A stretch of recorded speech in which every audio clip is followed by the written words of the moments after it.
ام بچن جاف بچاف هيا بجاري يعني همو جاري ميوانه كي ما هيا لسر بابتك پیوندی داره وی میوانی یانجی بابتک کودروژه ویده بابتک گرم ام گوتو بیج دکن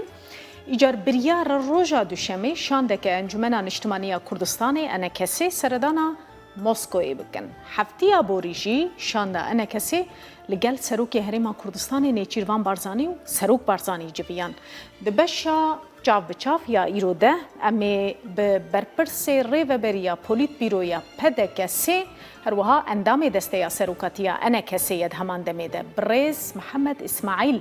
و میوان ما بج باجار قامشلو امی پرسین خود درباره تمام تشتین پیوندی دارین انا کسی ین کدروجه ویدنه جه بکن دم باش برز اسماعیل بله ام جاوي دست بيبكن سنجنا هفتي رابردو والله بالو دست بيبكن كهفتي رابردو ليره بولا هرمي كردستان مشاندكي انا كسا وديدارتان لقال سروك بارزاني هبو لقال نشمان بارزاني سروك هرمي كردستان هبو باسي تشيتان كرت وهوڵەکانی نزیکبوونەوەی لایەنەکان بە چی گەیشتووە کاک محەممەد؟ سپاس سلااو و ڕێژ هەمێ کارمەندێن ڕووداوێڕا و بینەرانە هێژارە بڕاستی هەفتیا دەرباز بووی ئەم لە کوردستانێک جواتەکەما وەکو تایبەت یا ئەنجومەنە نیشتیمانی کوردی هەبوو دەستەیە سەرۆکاتیە و نونەری مەد هەندرێ هەماهنگگیە سووریدا هەروەسا نونەری مەد هەیئا تەفاوضێ و دانوستاندنێدا نونەری مەد کۆمیتا ئۆفیسا پەیوەندیش دەربارە و دەستای سەرۆکاتی ئەنجومەنێ هەنێک بابەتێک گرنگە دوێ دەست پێشهاتێن نهت دەڤەرێدا گمەل سەر گەنگەشەکردن و دانوستاندنکردن و ڕایە خوێل سەرستاندن یەک ژێ ئەو هەنێک ناکۆکیە گۆدناومە و هەماهنگگیە سووریدا دەست پێ ببوون هەروەسا مەسەلا ئەو دەست پێشخەریە گۆ کاک مەزلوم باسکری گۆ دەرفەتەکە هەگەر پەیدا ببش بوو یەک هەلویستیا کوردی هەروەسا ئەو دیتنامە ینی ئەرێکردنە رووسیاش بوو شاندامە هەرە ئەم پەڤرا دەست بکەن کە ئەم چه بابەتێک و ئەم بوارە گرنگ بوارە دانوستاندنێ بەێ بڕێستە بەحسا دەست پێشخەریە مەزلوم کۆبانەی کرد gelek dest pêşxeriyê din jî çêbûn di dema derbasbûyî de a Fransa jî yek ji wan bû lê bêguman ewa mazlûm Kobanê ji ber ku Kurd û Kurdin zêdetir girîng e gihîştiye ku derê hûn qet li gel aliyê tevdem aliyê em bêjin YPG yan mazlûm Kobanê rûniştine hûn gihîştine tu biryaran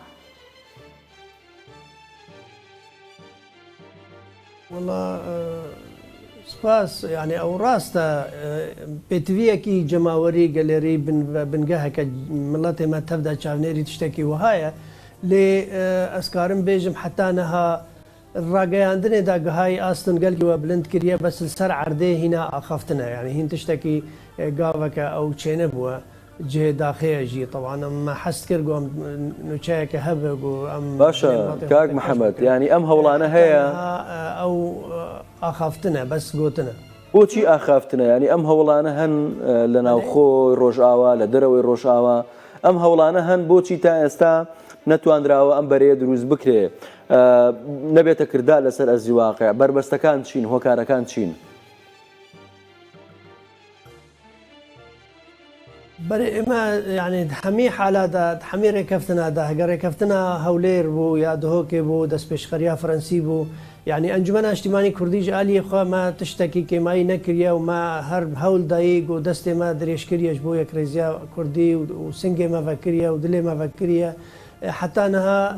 ئالیە دی تو گوهدان لێ مەسەلێن کێ دڵ و دەستی نەکراوەتەوە بەلکی گژێرە لازمە بەحس دکێ وەکو ڕاگەیاندن ئەم دبینن وەکو ڕاگەیاندن بەحس دکێ بەست شتێت سەر عردێ ئەو کریارێن گۆ ئەو خالێن گۆ باوەریە چێکرد نابێنە هەردوو ئالیادا ژووی ئالیە دی تێخواستن حتا نەهاوانژی پێک ناڵ شەرت و مەرجێن وەچنە دەست پێ دانوستاندنێ دوێ ئەو شرط و مرجên we meselen ji aliyê din çi ye û aliyê din çi ji we dixwaze zelalin ev tişt نه شرط و مرج یعنی وەکو دبێژێ مە ئەستانگی کردنە پێشیا دانوستاندنێدا لێ ئەوە دنیای تەفدێدا تیژێ هەنێک خاڵێن باوەریە گۆ چێ بگە ئەم زانبن گۆ ئەف داخوازەوە جددیە ڕاستە حتا کی دەرەجێ مەسەلا گرتیا بین بەردان ئەوێ وەندابووی مەسیرێەوە بێ خویاکردن مەسەلا ئۆفیسێ منە حتانەها گرتینە سربەستبوونا چالاکیên گۆ پارتیên سیاسی چاوا چالاکی خۆ بکە بێ ڕخسەت چاوە ئەو مەسلەی ڕاگەیاندنیە هەنێک خاڵن هەنە لازمە ئەف تشتێ هە سەربەست ببە حیان بکەون دیرە ئەف نە شەرت و مەرجن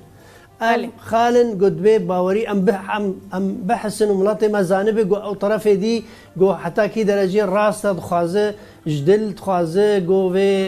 پرۆسیسە هە پێشدا ببێ بەڵێ برێزون چما مەسەلەن لەگەل وان ئالیەن ئەو ئالیەن بێتەرەفن پرۆپاگەندا تەنیە پەرۆپاگەندا تەنیە مەسەلەن پێشڤەرو هەڤبەندی ئەوانە نەدناوە ئەنە کەسێژی دەنە نەدناوە تەف دەمێژی دەنە هون چما هەول نادن مەسەلەن بەرەیەکی لەگەل وان ئاوا بکەن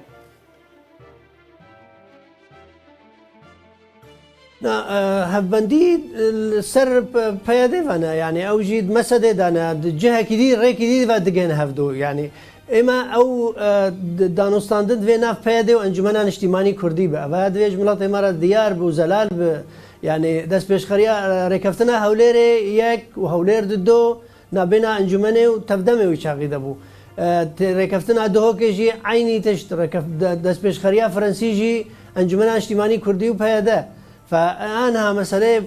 بارتيا جوبة بارتي أن أو بارتيا جول سر بيستو چند بارتي شكرنا جبور ريفابرية تانية أجر وان بارتيا جو شفروش جدا حزب شكرنا وبين النافع وابكن حزب وهون جي بيجن ولا بارتيين كردي بلا الهفرون أنجمنا اجتماعي كردي أمناد نافي شغلي دانا ما مسا ركفتنا كجو جدي دو طرف هنا طرفك لسر عردية طرفك دهندري سياسي ودبلوماسي ناف آلية ناف دولتي دا هيئات تفاوض دانوستاندن دا جير شافديريا دولتي حاضرة هر دو طرف بگن هف مصلحة ملات ما قالك تيدا هيا وبفرا درس بكن بجداري بينا وان بارتي دين جو بارتي دي هبك حتى كده رجلولا كيج طرفي هبك وان بجداربونا بشكل كي حتى بيك هاتين ديجي بيك هاتين غيري كرداجي بشرا مي بفرا اتفاق بكن قام شاب بجداربونا و بيك هاتي دي جبو وي كاري جوفي دفري دا مطرسي كي دفري تفي دجي شنبه و سياسات شوت وشاشي قوم ملات ما توشي خرابيه كرن او نما بين باش ايوه دانوستان كان يعني همول انا كان دانوستان دقل يك دكن هندك لاين لداوكاني خوي كمك بيت اخواره وهندك لاين تنزل هندك داوای خوي بکابوي بگەنە ڕێکوتن بۆ ئەمە ڕووی نەداوە تا ئێستا بۆ هەمووتان لەسەر داواکانی خۆتان سوورن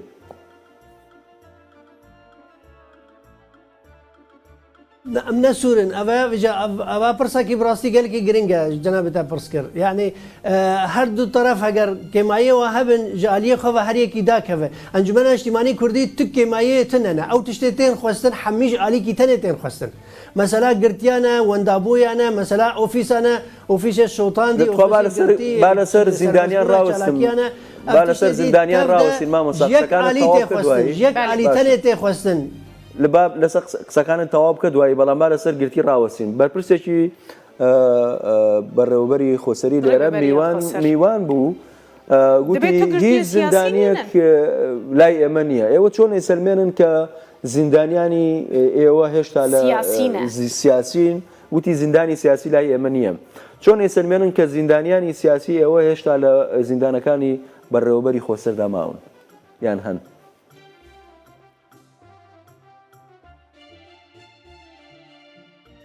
ورتي منا وكوادري منا وخباتكري منا وحتى أنا هاون دابوين الجموا قرتينا وان قرتينا بيجا كذا برنا مصيري واشوا شبيات ديار ناكن هيوندية والقل وان قرتيان هنا بريس تنا يكي كس نزال يكي ولاد باريس شي يكي ولاد باريس سوريا زانيغو قرتي مال الجموا هنا ما مصابين بله ام بین سر مثلا ائتلافه مثلا هون دناوا ائتلافه ده جی دیگرن حتی ها و خونک شاندیه اف چکدارن اپوزیسیونه ینکو گریدای ترکیه نو بم پیکاریان روجانه لگره سپی و سرکانی و هر وحال عفرینه جی دکن همان چکدارن سر به اپوزیسیونه بنه چما هون نکارن ریگری الوی که بکن چما هون نکارن خودی گوتنه که بهستر بندناوا ائتلافه ده کو اف چکدار وان بم پیکاریان لهمبری خلک سبیل نکن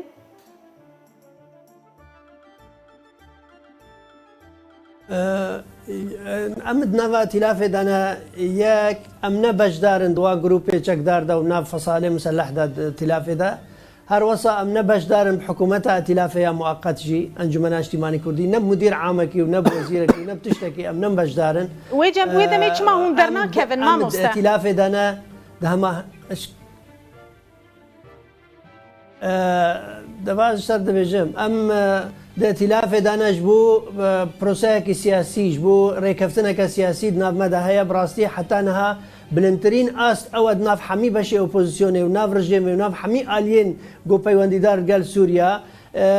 صیغەتە یا تیلافێ باشترش هەمیان نسبەتی حەقی وڵاتێمە ما ئەف هاتیە ئەمزەکردن دە تیلافێدا ئیرۆ هەنێک ناکۆکێکی ناومەوە تیلافێدا هەیە بوو با بابەتێک وە کەرەم کردی ئەم جالیکی بە بەرەوانیت بەر مڵەتی خۆدات کرد دژی وا گروپێ تندرە و خراپێک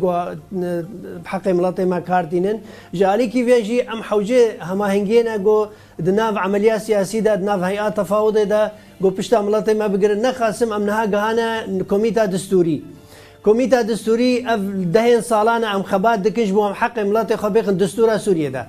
ئیرۆ ئەم گەهانە بەر ژێر چاودێریکی ناودەولەتی ئەم گوتنێ خۆی حەقی کوردی دەرباسی دستورێ بکەن کی پشتامە بگرێت کەسێک هەیە لێ دێش غەیری هەماهەنگی و غەیری ئۆپۆزیسیۆنێ جالیە ڕژێمێت شتێکی بەرە حەقیمە نایە ئەو مجموعە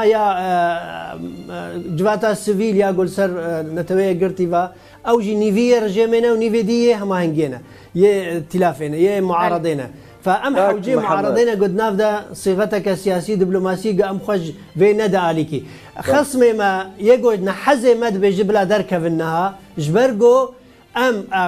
خصم مال سر عرديه ام دوكاري دبلوماسي وسياسي دانا تخوازا ام جور دركبن ام هوا بمينن انجمن ضعيف ببلاواز انجمن خديه بروجي نتوي كرديه دا خوازا جانا نتوي سنگ انساني كرده او خون وخيال ما وخباتك باب و باپیرێ ما گو ئەنجومەنە نیشتیمانی کوردی دگە حەقی کوردی چاواتێخ دستورە سووریەدا چاوە حەقی کوردیش بوو جیلێن نەڤیە مەین گۆن بێ گۆژوارە تشتێکی چارەسەر بکەن ئیرۆ ئەمەلا وڵاتی کورد ئەنجومەنە نیشتیمانی کوردیە ئەنجومەنە نیشتیمانی کوردی تەنازل کێماییش بەر چه حەقێکی کوردی نەکریان نە دەرباری ئێتیلافێ نە دەرباری ڕژێمێ نە دەرباری کەسی مەتر ڕێکەفتنێن ڤاڵال گەل چ ئالیکی نەگرێ نەدانەش بوو حتى قلنا بريز اسماعيل او ائتلافا هندنافدنا او ائتلافا هندنافدنا خلق كشتنا سيفيل كشتنا مال ملكي وان كالان كريا ديموغرافي دغهرا يعني افانا حمو چوا هنا بينن هند بيجن باشتره ام بمينن جبر كوداليه سياسي ده مدغهنا قادانا دولتي ونورخنا يا جيل برچاف ناگرن كلوتينا كرن ائتلافي ئەو نەمگوتە گروپێن چەکدارێک گۆ بناوێت یەبسەر ئەتیلافێ وانە ئەو گروپێ چەکدار ئەم نەت نافدە ممەسەلن و ئەتیلافژی نەمسەیتەرە لەسەروا حتا تالی و ڕاستیاوێ ترک سەروا بتر مسەیتەرن یا تشتێکی ڕاستیە دوێ مەسەلێدا ئەتیلاف بەشێکی بەرفرەهەژ ئۆپۆزیسیۆنە سووری تێدا كرد هنا عرب هنا سريان هنا تركمان هنا درزي هنا ديمقراط هنا تندرو هنا ديندار هنا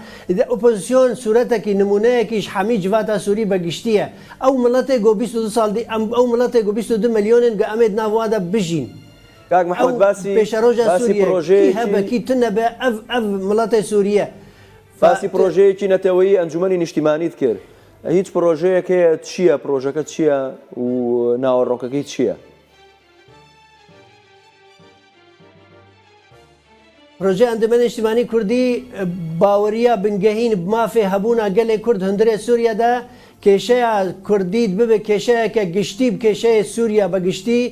بافێ ڕاوای گەلێک کورد بێ دیارکردن ژێر چاودێریە وەک پەیمانێ ناودەولەتی ئەv تشتكا نكماي بفي شوازي خباتا كردي تبدا من باليه اوبوزيسيون باليه رجيم باليه حمي اليانا ام ددن خويا كرن ابا نيرينا ملتي ما خباتا برهمه 62 سال خباتا ابا انجمن اجتماعي كردي قال في بو في وتكليل قال حر علي كي بكر سر اساسي بنياتا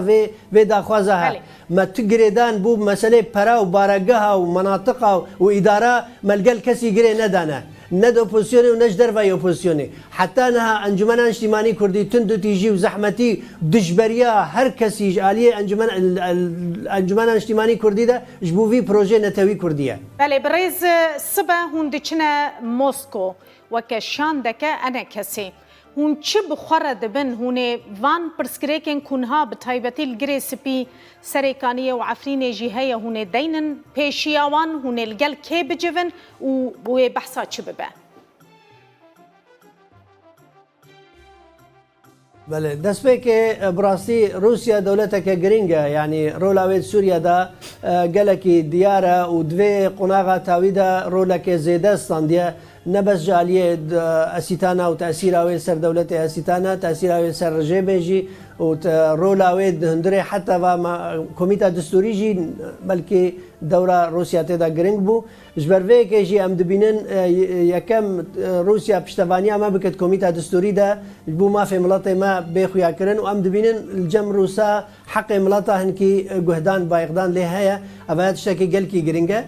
ايدي او بابتي تكرم كري الهرجي نبس قال روسيا قال حمي الين ناف دولتي جو سياسي ودبلوماسي جو انجمن اجتماعي كردي كاردكل قال روسا وقال امريكا وقال يكتيا اوروبا وقال حمي اليان ام ما في حق ملاطي ما وتندراوي وزحمتيا سر ملاطي ما جعفريني بقرا حتى كوباني حتى هر دفركي كردي هر ملاتكي كرد هر دوكومنتكي تاع صورتكي جو تعدايك الملاطي ما هتا امجوا دولتارا وبشتفانيا واد خازج بو مطرسي سر ملاطي ما وطنقافي سر ملاطي ما سست بب واف طنقافي راب زور سپاس کاک محمد اسماعیل اندامی برپرسی پولت بیرویا پدکسا سه میوانی ما بو زور سپاس بو بشداری